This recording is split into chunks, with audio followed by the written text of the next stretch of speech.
नमस्कार, सुप्रभात। आप सभी का दिन शुभ एवं मंगलमय हो। स्वरूप आयुर्वेदिक क्लिनिक के रोजाना के सुविचार के दिनचर्या की इस श्रृंखला में आज दिनांक 23 फरवरी 2021 को हम आपसे बात करेंगे एक ऐसे फल के बारे में जो कहने के लिए तो फल ही है, लेकिन अपनी भिन्न भिन्न अवस्थाओं में भिन्न भिन्न व्यंजनों के रूप में हमारे भोजन का कहीं ना कहीं पार्ट ज़रूर रहता है। वो फल है आम। तो जैसे कि आम को फलों का राजा भी कहा जाता है।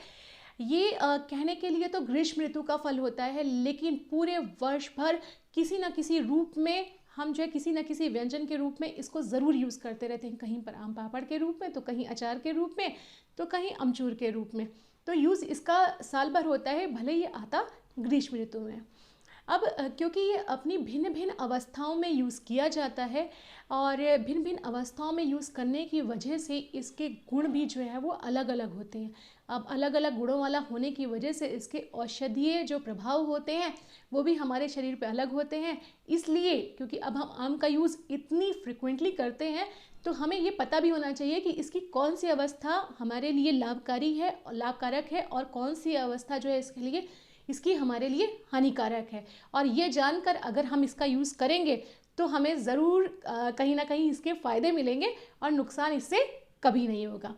इन सब के साथ साथ इस पूरे वीडियो में आज मैं आपको ये भी बताऊंगी कि आपने देखा होगा कि कभी कभी आम का ज़्यादा यूज़ कर लेने से भी बहुत सारी प्रॉब्लम्स खड़ी हो जाती हैं। तो आम का ज़्यादा यूज़ करने से क्या प्रॉब्लम्स खड़ी होती हैं और उनका निवारण यानी उनका उपाय कैसे करना चाहिए, ये भी मैं आज आपको इस वीडियो में बताने वाली हैं। तो चलिए शुरुआत करते हैं। सबसे पहले आम के जनरल जो प्रॉपर्टीज़ हैं, जनरल गुण हैं या औषधीय उपयोग हैं, वो क्या होते हैं।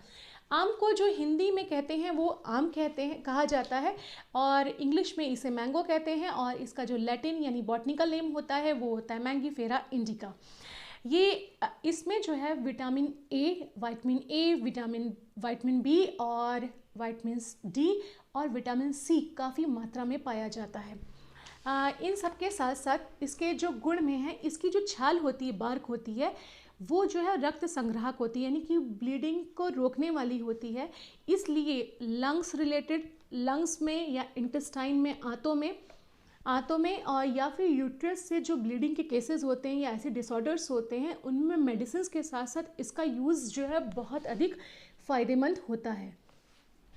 और जो इसके कच्चे फल होते हैं, वो कच्चे फलों का यूज़ जो है वो लू लगने पर किया जाता है ग्रीष्म ऋतु में। और जो इसकी गुठली होती है, उसके अंदर का जो मज्जा वाला पार्ट होता है, वो डायरिया के केस में बहुत अधिक फ़ायदेमंद होता है।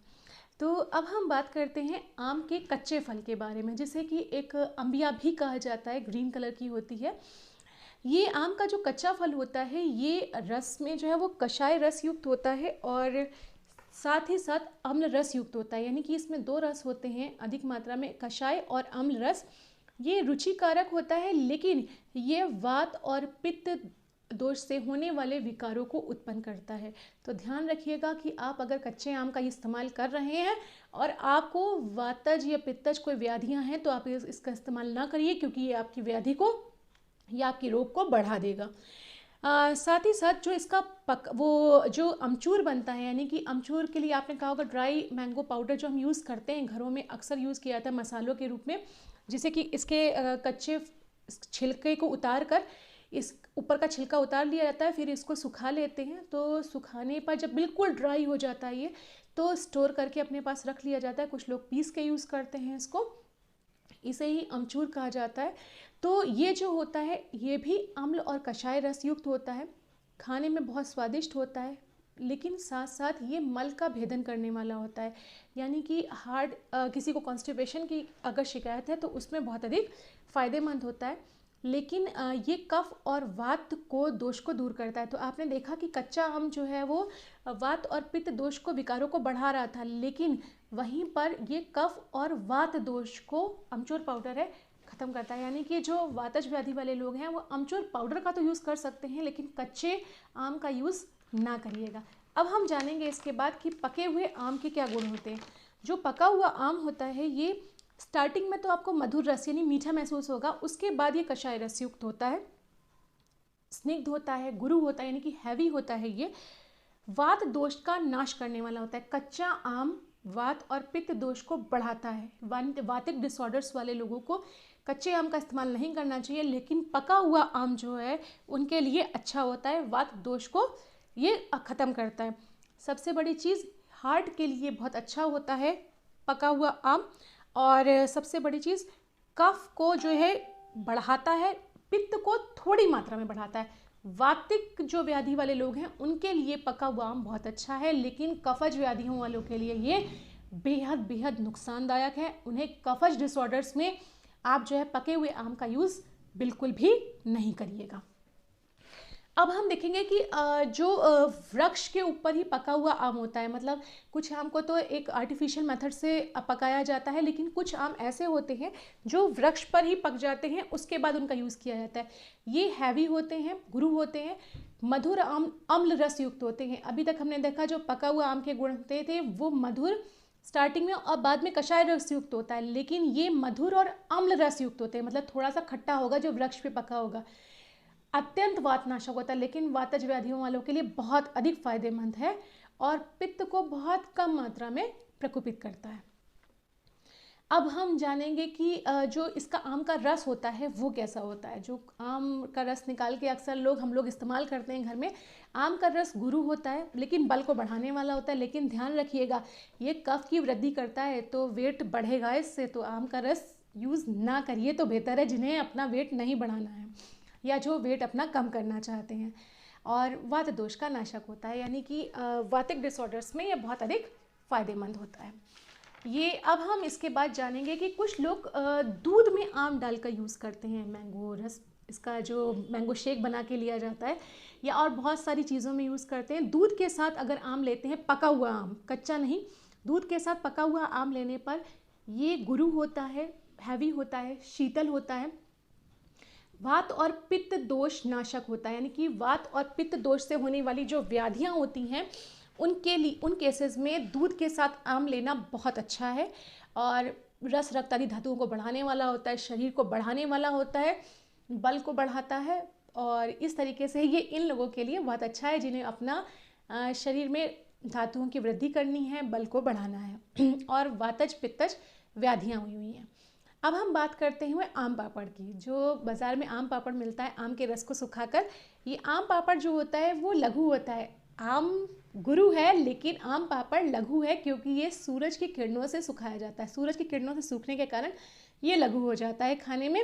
वात और पित्त दोष नाशक होता है, और जिन लोगों को वॉमिटिंग हो रही होती है या वमन हो रहा होता है उन लोगों के लिए, या प्यास की दिक्कत हो रही होती है, उनके लिए ये बहुत अधिक फ़ायदेमंद होता है। अब इन सब के बाद हम जानेंगे कि अगर आम कभी कभी जब ज़्यादा खा लिया जाता है तो आम ज़्यादा खाने से क्या दिक्कतें हो जाती हैं। ज़्यादा मात्रा में आम का सेवन करने के लिए, लेकिन यहाँ पर मैं आपको बता देना चाहूँगी, यहाँ पर जो मैं बताने जा रही हूँ ज़्यादा आम से होने वाली हानियों के बारे में, ये उस आम के बारे में है जो कि अम्ल रस युक्त होता है, यानी कि थोड़ा खट्टा सा होता है, उसके लिए है। ये जठराग्नि को मंद कर देता है, यानी कि हमारे डाइजेस्टिव फायर, हमारी भूख को कम कर देता है, हमारे डाइजेस्टिव फायर को सप्रेस कर देता है। साथ साथ इससे जो है वो रक्त संबंधी विकार, यानी कि बहुत सारी स्किन डिसऑर्डर्स भी इससे हो जाते हैं। ठीक है, इन सब के साथ साथ ये नेत्र संबंधी रोगों को, यानी कि आइज डिसऑर्डर्स को भी उत्पन्न कर देता है। ये ध्यान रखिएगा आप, ज़्यादा आम खाने से जो अम्ल रस युक्त वाला आम होता है ये प्रॉब्लम्स आपको हो सकती हैं। और अत्यंत मल का अवरोध, यानी कि कॉन्स्टिपेशन, कब्जियत कर देता है। तो रिमेंबर इट कि अगर आपको इसमें से कोई दिक्कत है तो आप ज़्यादा मात्रा में आम का यूज़ ना करिए। फिर भी कभी कभी ऐसा होता है कि हमें पता नहीं होता और हम जो है वो आम का सेवन ज़्यादा कर लेते हैं। तो अगर आपने कर भी लिया है और आपको इनमें से कोई प्रॉब्लम हो भी गई है, तो इससे अगर ज़्यादा मात्रा में आम सेवन किया और आप बचना चाहते हैं कि आपको प्रॉब्लम्स ना हो, तो आपको क्या करना है, उस कंडीशन में आपको सौंठ के साथ पानी पीना है। यानी कि पानी में सौंठ मिलाकर, जो ड्राई जिंजर पाउडर आता है वो मिलाकर लेना है। और या फिर आप सेंधा नमक, जो बहुत अच्छा मिल जाता है, व्रत में हम यूज़ करते हैं, सेंधा नमक के साथ जीरा मिलाकर आपको खाना है। सेंधा नमक और जीरा पाउडर जो होता है, जीरे को भून के पीस के बनाते हैं, उसको दोनों को मिक्स करके ले लें। तो जो आम ज़्यादा मात्रा में सेवन करने से कुछ प्रॉब्लम्स हो रही होती हैं वो ख़त्म हो जाती हैं। तो यहाँ देखिए आम के बारे में कितनी अच्छी सी चीज़ है, नहीं, क्योंकि अब गर्मी का सीज़न आने वाला है थोड़े टाइम के बाद, और आम सबको बेहद पसंद होता है। घर में बच्चों से लेके बूढ़ों सबको पसंद होता है और खाते हैं, लेकिन कभी कभी कुछ प्रॉब्लम्स हो जाती हैं।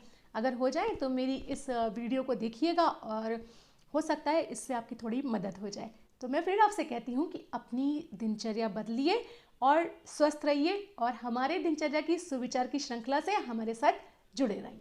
धन्यवाद।